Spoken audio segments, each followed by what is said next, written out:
everyone, I'm Hilary Hutcheson. I'm a fly fishing guide up in Northwest Montana. I've got a fly shop up here called Larry's Fly and Supply, and I'm serving on the BHA North American board. So today I'm going to be tying my personal variant of the Turk's Tarantula. And the reason I chose this fly is because this is one that I have messed with and put my own spin on a ton over the years. This fly became really popular and trendy, I guess you could say, because it was made famous around 1990. Guy Turk created it, and then George Anderson used it to win the Jackson 1 fly. And people were always talking about how diverse it was, that it could do everything. And that's because, you know, it's a really big, wide profile, fluffy beast that floats great. And then once it reaches the end of its drift, it can be swung through fast current, and then it can be stripped back.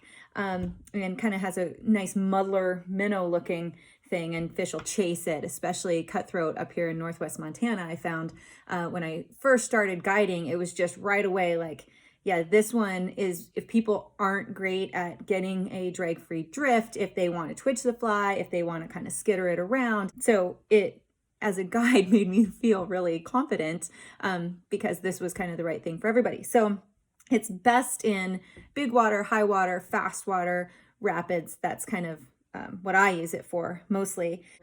My variation is it's more sparkly. It's got a longer tail. I typically tie them on a smaller hook. Swims back really great, very sparkly, flashy, cutthroat, kind of love all of that bling. And so I call it the whitewater Skrull. And it's a Marvel nod because the Skrulls, if you remember, are kind of those shapeshifters that can be anything in whatever environment they're in. They take on the physical persona of whomever they want. So that's kind of what this Skrull does. This tarantula variation can be a swimmer, it can be a swinger, it can be a drifter. So it can shapeshift. And so this shape-shifting fly is what we're going to tie today. So we'll get started. So to get started, I'm tying on a standard dry fly hook, size 10. Typically I tie this on a size 12, but I thought you'd be able to see the material features a little bit better on a 10. I also like to do this on a size 14.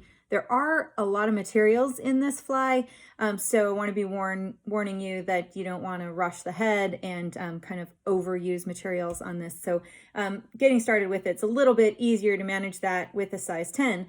We're going to go ahead and use a tan or brown thread, give it a base here. Now I've cut a 1/8 of a piece of tan or brown foam. It doesn't matter what color you're going to use in this foam because we're going to cover it up.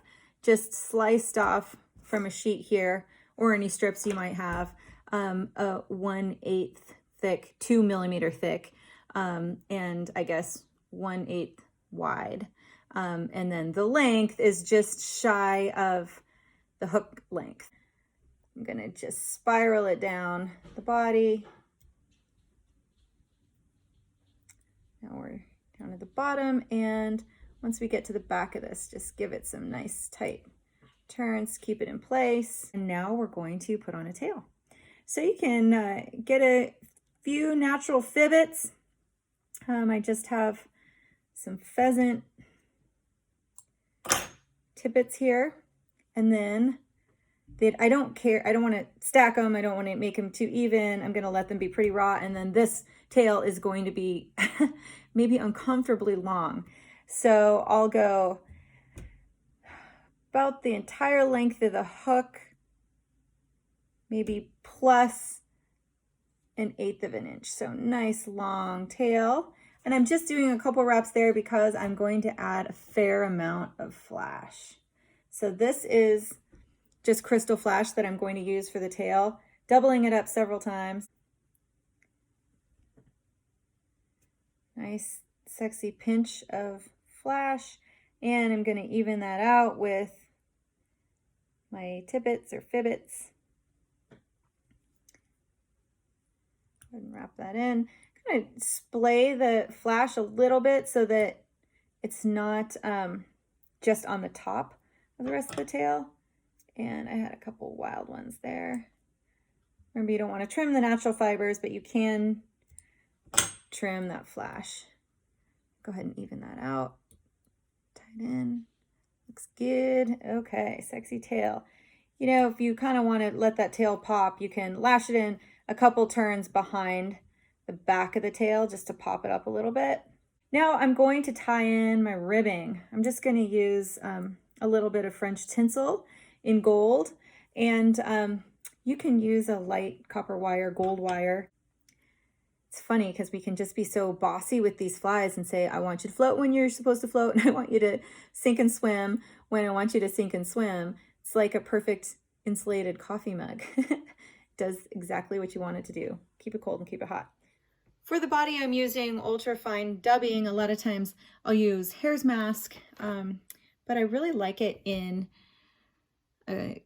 copper, gold, rust, orange color for the body on this Skrull fly. And I've got some ice dub in there. I even mixed in a little bit of polar flash. I just like it to be a little bit flashy and attractive. So I got a little wax on this guy, and now just the tiniest bit. You know, if you can kind of throw it and it drops, that's too much. You want it to throw it into the air and have it just whisk away, and that'll be when you know it's just enough. So just pinch and turn, moving your way up, just little bits we're working with at once, rolling your thread up. We're just gonna work this dubbing all the way up the body.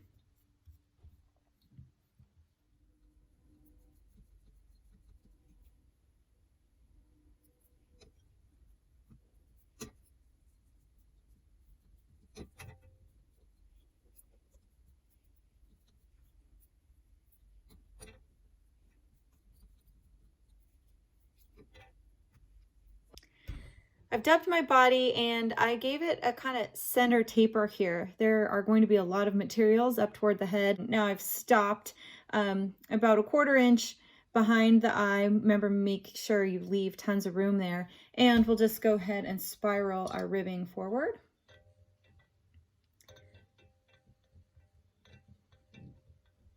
Just about 1/8 of an inch apart in those spirals.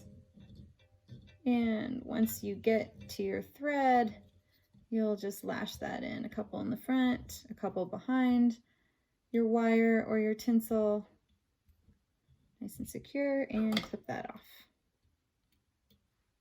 Okay, now I'm going to reverse my thread, just a couple twists, bring it back a little bit more so we can start to lay in our wing. So I'm using polar flash here for the flashy part of my wing, and I'm just gonna get a pinch. I always say I tie flies like the Swedish chef, where just like ingredients are flying all over the place. 5 pieces. This stuff kind of pulls apart, so it looks like maybe double that, and we're gonna go ahead and double it. So I'm just gonna go ahead and bring it around my thread, pinch it up to the top, and use my thread just to tie it down so it lays back. The length of this, I could have talked to you about a little bit better than I just did. You really want it to be almost as long as the tail, because this is going to kind of be part of our swimming power when it becomes a minnow on the retrieve. So I'm going to let that wing, just the flashy part, be almost as long as the tail. That looks good. Still working on the wing now, and if you've got calf tail, you want to use calf tail, the white, really coarse white calf tail. I, in kind of tying a bunch of these, ran out. I'm using Skrull. It's not going to be as buoyant, and it's going to be really pretty, but I prefer to use calf tail. Cut a little off, cleaning out some of that fluff.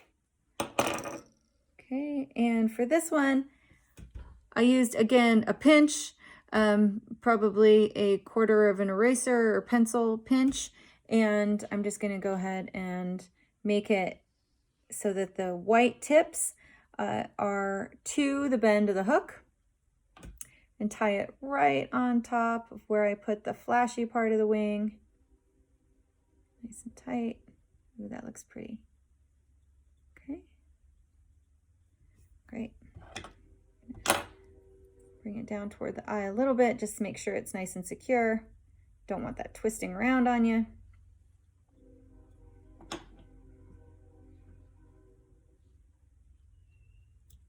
Okay. Now we're going to go ahead and use some deer hair. Still working on that wing. This is also going to start to form a base for our collar. I'm using Comparadun natural deer hair, and I'm going to go ahead and use the short stuff because this is going to help with the flotation.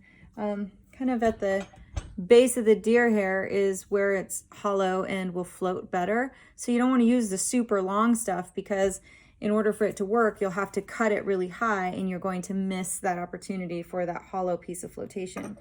So I've cut that off. I'm just going to clean it. Make sure it's nice and clean. All those fibers are separated. They don't have a bunch of fluff in there. Nice. And we'll go ahead and throw it in the handy dandy little stacker. So once you're cleaned and stacked and trimmed, we'll go ahead and measure this. I want it to come to 1/3 of the way from the bend of the hook. And we'll just tie that right on top. Kind of give it a loose one. You don't want this to splay too much. And then a couple more wraps, then you can tighten it up a little bit. And then you can let that splay out a little bit in the front once it's nice and tight. A lot of people like to trim this before they start to build the head.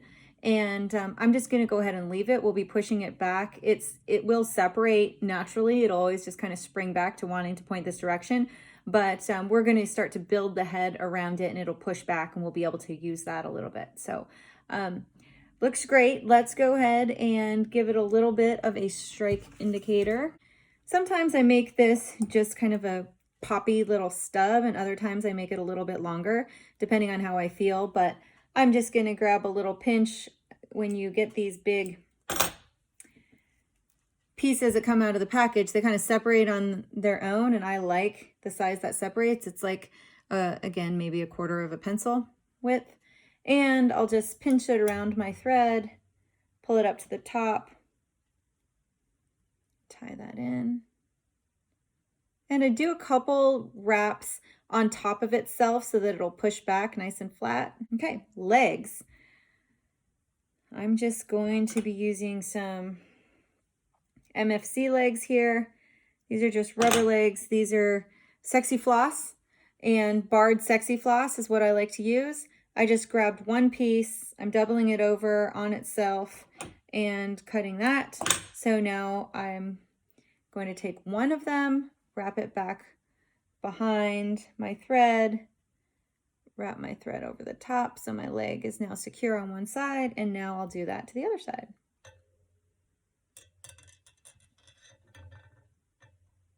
Great. This part, you can choose to do this strategy or not, but I like to kind of take a piece of wire. I'm Swedish chef throwing everything all over the place in here in case you can't hear all my materials rolling off the table.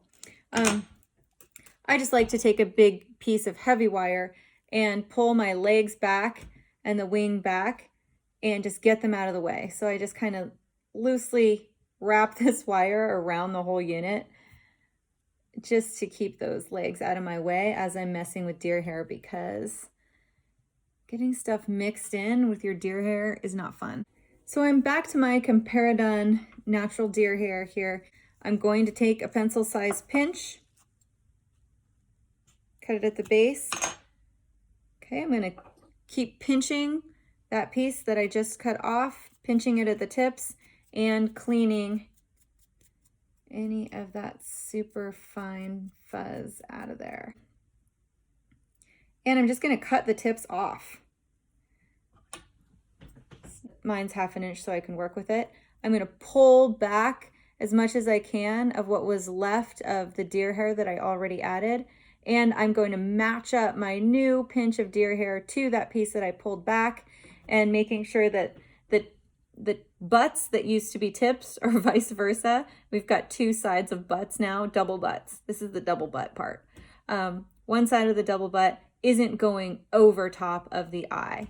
and you've got your threads still back where you ended your wing, and we're just going to do kind of one wrap, start to pull it back toward the bend of the hook, and go ahead and do another wrap. It should start to spin. Nice. Splaying and spinning. Give it kind of maybe 1.5 to 2.5 wraps. Great. Nice and tight on those. It should splay and spin that deer hair. I'm going to do it again with another pencil-sized pinch, cleaning that out, continuing the process of switching my fingers and trimming the other side to trim off the tips so that you've got double butts.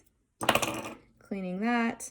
Now I'm just going to kind of rotate my vise a little bit so I can get a better look at it, and just room. So I'm just going to go ahead and push the hair back again, give it a couple wraps, and repeat the process. I might get maybe 2 more spins in with 2 more pieces.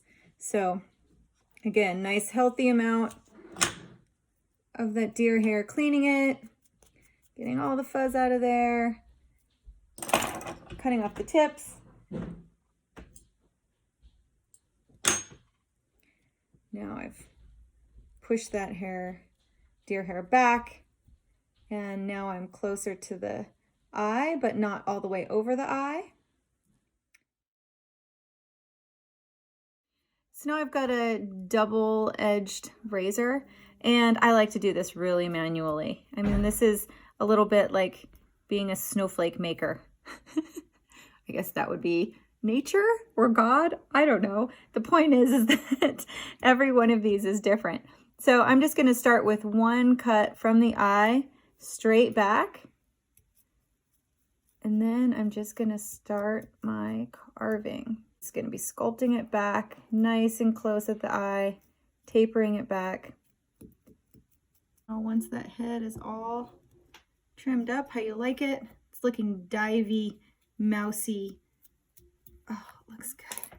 You're just going to go ahead and unwrap the rest of the body because you had that all wrapped up in the wire. And take that wire off. Now we'll trim up the legs.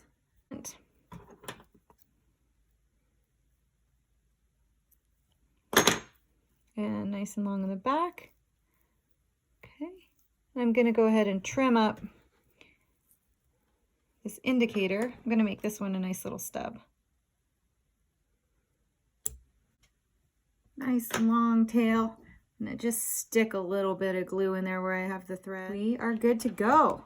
If you want something that's super traditional and classic and very specific to your fishery, this is not your guy. This one has been modified by me over many years and has become just the fly I want for fishing fast water, whitewater, and it does all the things. So the whitewater Skrull, enjoy.